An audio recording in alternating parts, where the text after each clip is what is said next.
ஆங்கில புத்தாண்டை முன்னிட்டு மதுரை மீனாட்சி அம்மன் கோவிலில் சுவாமி தரிசனம் செய்ய அதிகாலை முதலே ஏராளமான பக்தர்கள் குவிந்துள்ளனர். கூடுதல் தகவல்களை எமது செய்தியாளர் மதிவாணன் வழங்க கேட்கலாம். மதிவாணன், ஆங்கில புத்தாண்டு அன்று அதிக அளவில் மக்கள் கோவில்களில் குவிந்துள்ளனர். அங்கு என்ன மாதிரியான சிறப்பு ஏற்பாடுகள்லாம் செய்யப்பட்டிருக்கு? விவரங்கள் என்ன?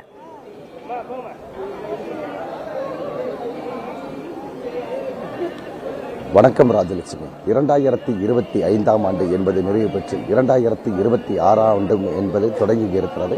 இதனையடுத்து மதுரை மாவட்டத்தில் இருக்கக்கூடிய லட்சக்கணக்கான பொதுமக்கள் அனைவரும் ஒன்றிணைந்து இந்த 2026ஆம் ஆண்டை நள்ளிரவு 12 மணியிலிருந்து தொடர்ந்து கொண்டாடி வருகின்றனர். அதனுடைய அடிப்படையில் பார்த்தோமானால் மதுரை மாவட்டத்தில் இருக்கக்கூடிய தெப்பகுளம் உள்ளிட்ட பல்வேறு கேளிக்கை விடுதிகள் அனைத்தும் திருவிழா கோலம் பூண்டிருக்கிறது என்று சொன்னால் மிகையிலே. அதே போல அதிகாலை பொழுது மிகச்சரியாக 4:30 மணிக்கெல்லாம் மதுரை மீனாட்சி அம்மன் கோயிலில் நடை என்பது திறக்கப்பட்டிருந்தது. அன்றைய பொழுதே கிட்டத்தட்ட 15,000க்கும் மேற்பட்ட பக்தர்கள் நீண்ட வரிசையில் காத்திருந்து சாமி தரிசனங்களை மேற்கொண்டு வருகின்றனர். சாமி தரிசனம் செய்வதற்கு கிட்டத்தட்ட 1 மணி நேரத்திலிருந்து 1.5 மணி நேரத்துக்கு மேலாக காத்திருந்துதான் பக்தர்கள் சாமி தரிசனம் என்பது செய்ய வேண்டிய ஒரு சூழ்நிலை என்பது இருந்து கொண்டிருக்கிறது.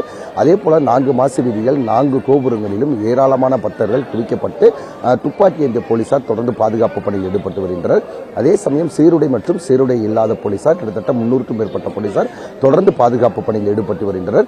இது மட்டுமில்லாது மதுரையில் பிரசித்தி பெற்றிருக்கிற பழமுதிர்ச்சோலை முருகன் கோயில் மற்றும் அதே போல 6 படை வீடுகளில் முதற்படையாக இருந்து கொண்டிருக்கிற திருப்போன்ற முருகன் கோயில் உள்ளிட்ட ஏராளமான கோயில்களில் அளவுக்கதிகமான பக்தர்களுடைய சாமி தரிசனம் என்பது இருந்து கொண்டிருக்கிறது. அனைத்து தரப்பு மக்களும் உலக அமைதி வேண்டியும் அதே போல தங்களது இல்லங்களில் மிகப்பெரிய மனமகிழ்ச்சி வேண்டியும் இனி வரும் காலகட்டங்களில் மிகப்பெரிய சந்தோஷம் என்னும் எல்லையை தொடுவதற்கு இறைவன் வழிவதிக்க வேண்டும் என்ற அடிப்படையில் தான் இந்த பிரார்த்தனை என்பது தொடர்ந்து நடைபெற்றுக் கொண்டிருக்கிறது. அதே சமயம் இன்றைய பொழுது மிக அதிகாலையே நடை திறக்கப்பட்டிருக்கிற சூழ்நிலையில் மதுரை மீனாட்சி அம்மன் கோயில் மிகச் சரியாக 1:30 மணிக்கெல்லாம் நடை சாத்தப்பட்டு மீண்டும் 3:30 மணிக்கெல்லாம் நடை என்பது திறக்கப்படும். இன்றைய பொழுது மீனாட்சி அம்மனுடைய கோயில் நடை சாத்தப்படுவதற்கு 11 மணிக்கு மேல் ஆகும் என எதிர்பார்க்கப்படுகிறது. ராஜலட்சுமி.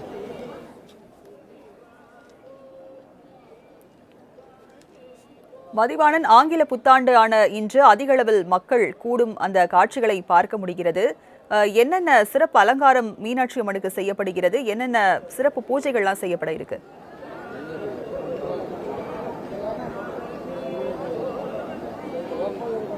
மிகச்சரியாக மதுரை மீனாட்சி அம்மன் கோயிலுடைய நடை என்பது அதிகாலை 3:30 மணிக்கெல்லாம் திறக்கப்பட்டிருந்தது. திறக்கப்பட்ட அந்த நேரத்திலிருந்து மதுரை மீனாட்சி அம்மனுக்கு பல்வேறு அபிஷேகங்கள் என்பது நடைபெற்றுக் கொண்டிருக்கிறது. அதே சமயம் இன்று வைரத்திரிடம் உள்ளிட்ட பல்வேறு ரிஷப வாதனம் உள்ளிட்ட பல்வேறு வாதனங்களில் மீனாட்சி அம்மனும் சுந்தரேஸ்வரர் மற்றும் சொக்கநாதர் பவனி வருவது என்பது வாடிக்கையான ஒன்றுதான். அதே சமயம் மதுரை மீனாட்சி அம்மன் கோயிலை பார்த்தோமானால் அந்த தெப்பம் உள்ளிட்ட பல்வேறு பகுதிகளில் ஏராளமான பக்தர்களுடைய கூட்டம் என்பது அலைமோதி கொண்டிருக்கிறது. ஏராளமான போலீசாரும் பாதுகாப்பு பணியில் ஈடுபட்டிருக்கின்றனர்.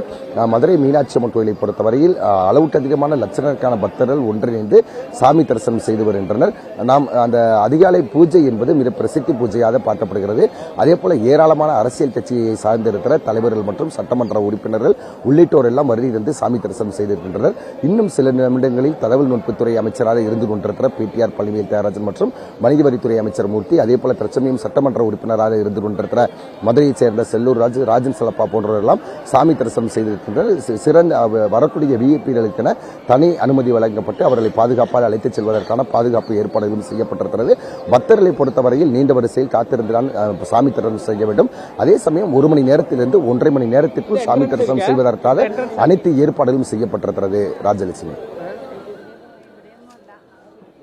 கள விவரங்களை வழங்கியதற்கு நன்றி மதிவாணன்.